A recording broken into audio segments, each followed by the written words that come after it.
सम्पूर्णमा नमस्ते। जोराइल गाउँपालिका वडा नम्बर 2 को सुन्दर नगरी छत्योनबाट म तपाईहरु माझ उपस्थित भएको छु।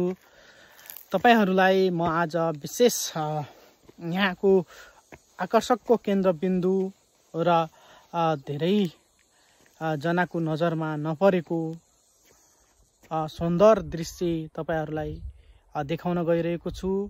कृपया भिडियो पुरा हेर्नु। यो हो जोराइल गाउँपालिका वडा नम्बर 2 मा अवस्थित रहेको छत्योन ताल,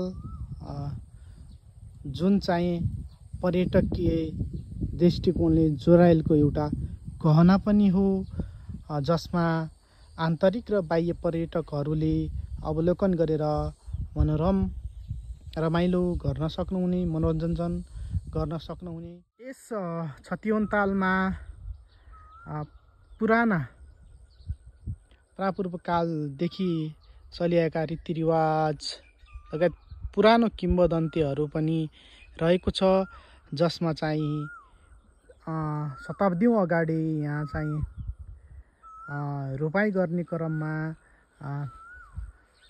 चाहिँ यो चाहिँ एक्कासी यहाँ चाहिँ विभिन्न मानिस लगायत हल गोरुहरू नै यसमा विलय भएर अकस्मात रूपमा दैविक शक्तिको रूपमा यो छत्योन ताल निर्माण भएको भन्ने कुरा हामी सुन्न र